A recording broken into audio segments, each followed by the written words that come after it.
అప్పుడు దేవుడు చెప్పిన మాట ఏంటో తెలుసా? మీరు పరిశుద్ధులయ్యుండి దేవదూతులయ్యుండి నా ఇందులో నన్ను ఆరాధన చేస్తున్నారు, కానీ భూలోకమున నా పోలికన నా స్వరూపమున నేను చేసుకున్న పిల్లలు నన్ను ఆరాధించేయట్లేదు. వాళ్ళు నాకు చాలా దూరం అయిపోయారు. వాళ్ళకి నాకు పాపము మాట్లాడట్లేదు, మీరు అడ్డుగొచ్చింది. వాళ్ళు లేని పరలోకములో నేను ఉండలేకపోతున్నానన్నారట దేవుడు. చెప్పులు కూడా దేవుని నామమున మహిమపరుద్దాం.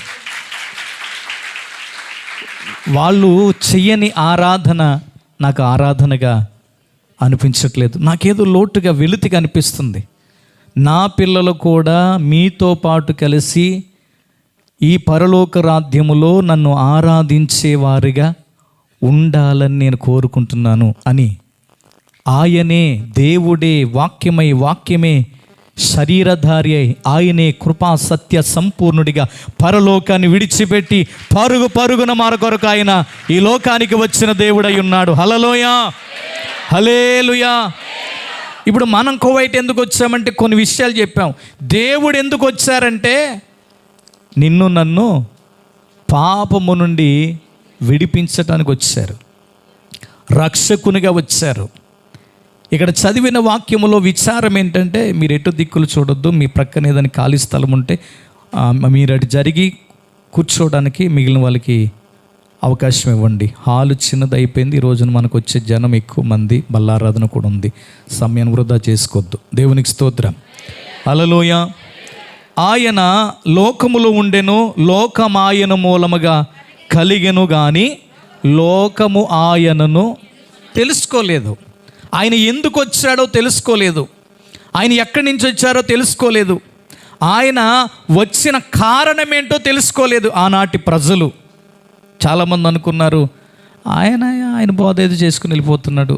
కొన్నిసార్లు ఆయన మతి స్థిమితం లేనోడుగా నేను దేవుని కుమారునని చెప్పుకుంటున్నాడు, లేకపోతే ఈ మందిరాన్ని పడగొట్టి 3 దినాల్లో లేపుతానంటున్నాడు.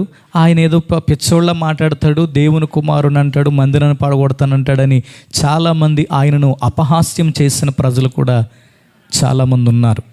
అయితే ఒక రోజున ప్రభుకి మనసులో కలిగిన ఆలోచన, మత్తయి రాసిన సువార్త 16వ అధ్యాయం 13వ వచనం చదువుదాం. మత్తయి రాసిన సువార్త 16వ అధ్యాయం వచ్చి, మనుష్య కుమారుడు ఎవరని జనులు చెప్పుకొనుచున్నారని తన శిష్యులను అడగగా, వారు కొందరు బాప్తిస్మం ఇచ్చి యోహాననియు, కొందరు ఏలియా అనియు, కొందరు ఇర్మియా అనియు, లేక ప్రవక్తల్లో ఒకడనియు చెప్పుకొనుచున్నారనిరి. దేవునికి స్తోత్రం. ఒకసారి దేవునికి కలిగిన ఆలోచన ఏంటంటే, ఆయన దగ్గర ఉన్నటువంటి 12 మంది శిష్యులను ప్రభు అడిగారు, బాబు అసలు నా గురించి బయట ఉన్న టాక్ ఏంటి, అసలు నా గురించి లోకం ఏమనుకుంటుంది, నా గురించి ప్రజలు ఏమనుకుంటున్నారు, నా గురించి ఉన్న స్పందన ఏంటి అని ప్రభు అడిగారు శిష్యుల్ని. దేవునికి స్తోత్రం. అప్పుడు శిష్యులు ఇచ్చిన సమాధానం ఏంటంటే, వినాలి. మీరు ఎటో చూస్తున్నారు, మీ మైండ్ అంతా డిస్టర్బెన్స్గా ఉంది కదా, విందాం. దయచేసి మీ ముందు ఏదైనా ఖాళీ స్థలం ఉంటే ముందుకు వచ్చి కూర్చోండి. వెనకాలలో ఆ సమయాన్ని బట్టి ఆ వెనక కూర్చుంటారు.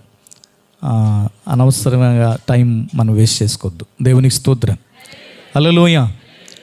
నా గురించి ప్రజలు ఏమనుకుంటున్నారు అని దేవుడు అడిగినప్పుడు ప్రజలు ఇచ్చిన వారి నుంచి వచ్చిన రెస్పాన్స్ ఏంటంటే, అయ్యా మీ గురించి మేము మా చెవుకి వినబడిన మాటలు ఏంటంటే, ఒకరేమో మళ్ళీ యోహాను, బాప్తిస్మం ఇచ్చిన యోహాను మళ్ళీ పుట్టాడు అంటున్నారు. ఎందుకంటే ఆయన హేరోదు విషయంలో, తన భార్య హేరోదియ విషయంలో చెప్పిన సాక్ష్యాన్ని బట్టి వాళ్ళు చంపించేశారు. కాబట్టి మళ్ళీ ఏలియాగా బాప్తిస్మం ఇచ్చే యోహాను గారే మళ్ళీ వచ్చారంటున్నారు.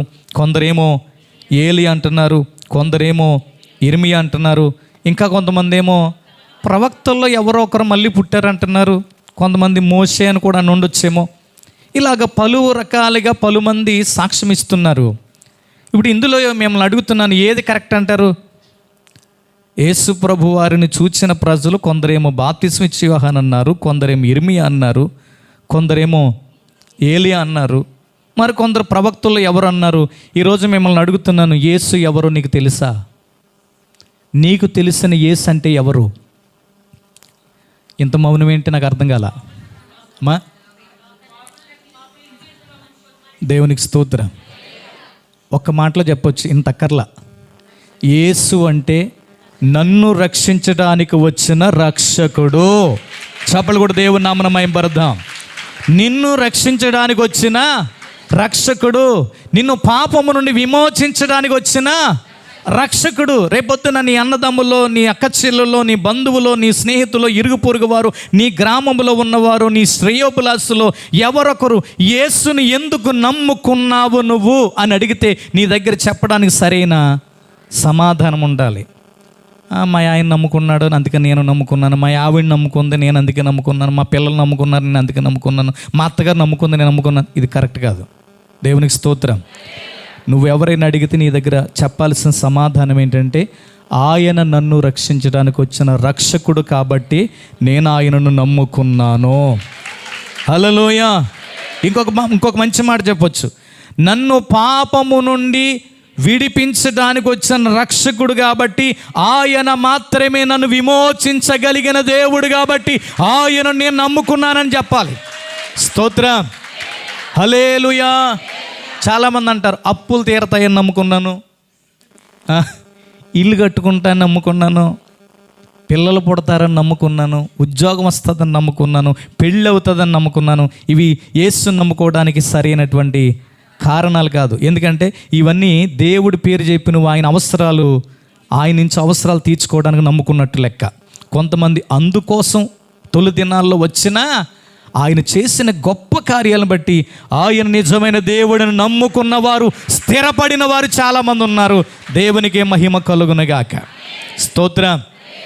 నిన్ను పాపము నుండి విమోచించడానికి వచ్చిన రక్షకుడు. స్తోత్రం. ఇంకొక మంచి బలమైన సాక్ష్యం మనం చెప్పాలి. ఏంటో తెలుసా? ఒకరోజు నేను చనిపోతానని నాకు తెలుసు.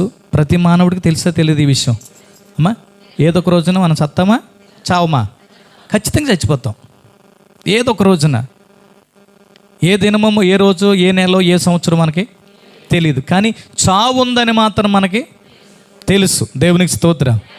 మరి చనిపోయిన తర్వాత మన్నైనదేమో వెనుకటి వల్లే మన్నైపోతుందంట, ఆత్మ ఏమో దాన్ని దయచేసిన దేవుని దగ్గరికి వెళుతుందంట. మరి ప్రతి ఒక్కరి ఆత్మ దేవుని దగ్గరికి వెళ్తుందా?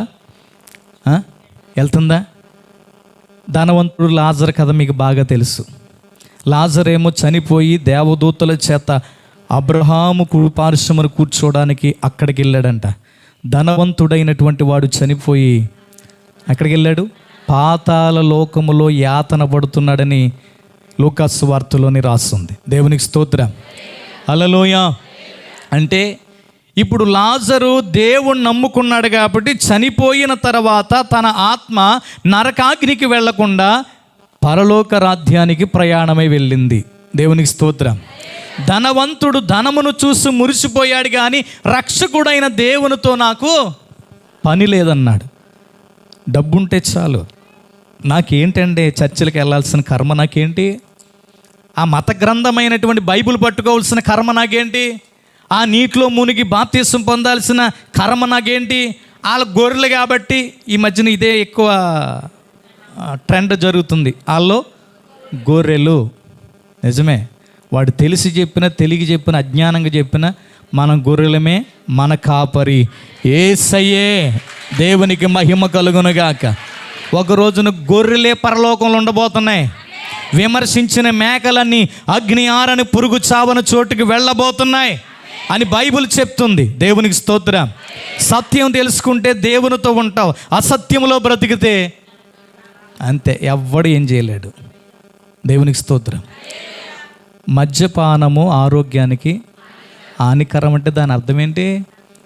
అది తాగి ఒక రోజున ఎవడొకడు పోతాడని కదా అర్థం. దేవునికి స్తోత్రం. బైబిల్ కూడా అది చెప్తుంది. నువ్వు సత్యాన్ని అనుసరించి నడిస్తే నిత్య జీవానికి చేరుకుంటావు, అసత్యంలోని అజ్ఞానంగా బ్రతికితే నరకంలోకి వెళ్ళిపోతావు. దేవునికి స్తోత్రం. హల్లెలూయా. సమయం లేదు, ఒకసారి చూడండి ఆ వాక్య భాగాన్ని. చూడండి, మీరైతే ఇక్కడ మిమ్మల్ని అడుగుతున్నట్టే ఉంది. ఈ శుక్రవారం ఆలయాలోనికి జీవం గల దేవుని సంఘంలోకి వచ్చిన మీరైతే నా గురించి మీరేమనుకుంటున్నారు? దేవునికి స్తోత్రం, హల్లెలూయా. కొంతమంది భక్తులు ఉంటారు, దేవుని దగ్గరికి వచ్చి ఏదో ఒకటి అడుగుతారు. అడుగుని కార్యాన్ని కనుక దేవుడు చేయకపోతే ఏదో దేవుడు అనుకుని భ్రమపడి వచ్చాను, మా ఇంటి పక్క వాళ్ళు రమ్మంటే వచ్చాను, 7 వారాలు రమ్మంటే వచ్చాను, 3 వారాలు రమ్మంటే వచ్చాను, కానీ ఏది నా జీవితంలో జరగలేదని ఎక్కడదక్కడ వదిలిపెట్టి మరల లోకములో కలిసిపోయే వాళ్ళు చాలామంది ఉన్నారు. దయచేసి మీ కుటుంబాల్లో కూడా ఎవరిని దేవుళ్ళకి రమ్మని బలవంతం చేయకండి. నువ్వు నమ్ముకున్న దేవుడు ఎంత గొప్పవాడో చెప్పంతే సరిపోద్ది.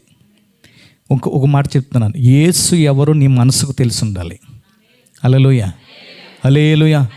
ఆ రోజున ఎవరు తీసేసుకోమంటే అందుకే తీసేసుకున్నాను బాప్తీసం అనేది కూడా చెప్పొద్దు. యేసు ఎవరో నీకు తెలిస్తేనే బాప్తీసం పొందు. ఇంతకు యేసు ఎవరు?